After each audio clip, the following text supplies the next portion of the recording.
অনেকে সন্তানকে কি আর নামাজি বানাবে, নিজেই নামাজে যায় না। মনে রাখবেন নবীজি বলেছেন, বাইনাল আবদি ওয়াল কুফরি তারকুস সালাহ। আল্লাহর বান্দা আর কাফেরের মধ্যে পার্থক্য হলো নামাজ ছেড়ে দেওয়া। যে ব্যক্তি আল্লাহর গোলাম এবং আল্লাহর বান্দা, সে কোনোদিন নামাজ ছাড়তে পারে না। নিজে 5 ওয়াক্ত নামাজ আদায় করুন, আপনার সন্তানগুলোকে 5 ওয়াক্ত নামাজি বানান। মনে রাখবেন নবীজি বলেছেন, মরু আওলাদুকুম বিসসালাতি ওয়া হুম আবনাউ 7 সিনিন। তোমাদের সন্তানদের যখন 7 বছর বয়স হয়ে যায়, তাদেরকে নামাজের আদেশ দাও, নামাজের তাগিদ দাও। যখন 10 বছর বয়স হয়ে যায়, তাদেরকে শাসন করো। আপনার ছেলে মেয়ে নামাজ পড়ে না, আপনি শাসন করেন না। আপনার ছেলে মেয়েগুলো নামাজ পড়ে না, আপনি একটু শাসনও করেন না। যখন আপনারা মসজিদে যাবেন, মসজিদে যাওয়ার সময় ছোট বাচ্চাগুলোকে নিয়ে মসজিদে যাবেন। আমার মা বোনদেরকে বলছি, ও মা বোনেরা, যখন আপনারা জায়নামাজে দাঁড়িয়ে যাবেন, আপনার ছোট মেয়েকে নিয়ে জায়নামাজে দাঁড়িয়ে যাবেন। ছোট বাচ্চাকে মসজিদে নিয়ে যাবেন। ইদানিং দেখবেন ছোট বাচ্চা যদি মসজিদে যায়, কিছু মুরব্বী আছে দেখবেন ছোট বাচ্চাকে দেখতে পারে না। ছোট বাচ্চা দেখে বলে মানে ছোট বাচ্চা দেখতেই পারে না। যখন ছোট বাচ্চা মসজিদে যাবে, আপনি তাকে বলবেন, তুমি যে আজকে জোহরের নামাজ আদায় করতে এসেছো, তোমাকে একটা চকলেট দিলাম, তুমি আসরের নামাজ পড়ার জন্য আসবা। এই জন্য ছোট ছেলেদেরকে যখন মসজিদে যাবে ধমক দিবেন না, তাদের মাথায় হাত বুলিয়ে দিবেন। নামাজের জন্য তাদেরকে আদেশ দিবেন যাতে পরবর্তী সময়ে আসে। নবী করিম সাল্লাল্লাহু আলাইহি সাল্লাম মসজিদে নববীতে একদিন খুতবা দিচ্ছিলেন।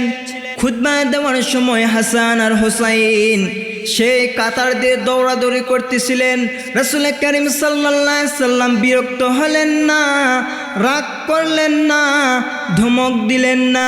নবী করিম সাল্লাল্লাহু আলাইহি সাল্লাম হাসান হুসাইনকে নিয়ে এসে খুতবা দিচ্ছিলেন। নবী করিম সাল্লাল্লাহু আলাইহি সাল্লাম রাগ করে নাই। আপনাদের যারা সন্তান যারা মসজিদে আসবে, আপনারা তাকে ধমক দিবেন না। আর মা বোনদেরকে বলবো, আপনারা যখন নামাজে যাবেন তখন আপনার মেয়েগুলোকে নামাজ পড়াবেন। আর বাচ্চাদের নামাজ অনেক সুন্দর।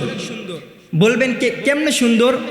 আমরা সেজদায় গিয়ে বলি সুবহানা রাব্বিয়াল আলা, সুবহানা রাব্বিয়াল আলা। আর বাচ্চারা করে কি, সেজদায় গিয়ে উঠে বলে আরেকজনকে বলে, দেখ কার জুতা কত সুন্দর।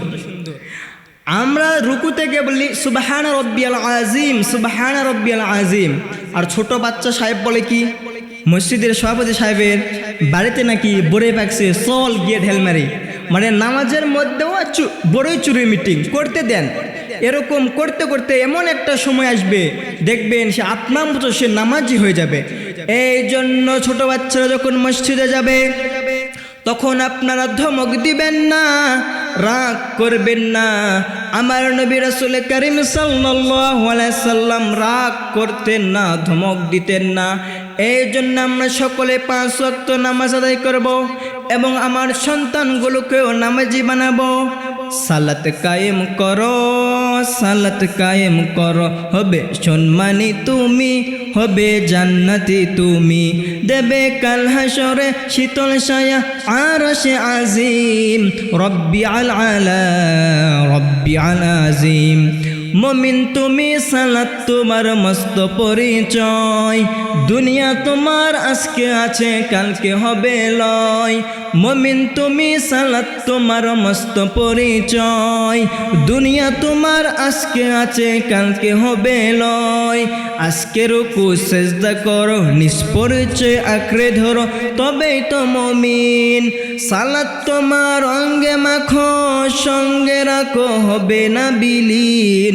রব্বি আল আলা, রব্বি আল আজিম, রব্বি আল আলা, রব্বি আল আজিম।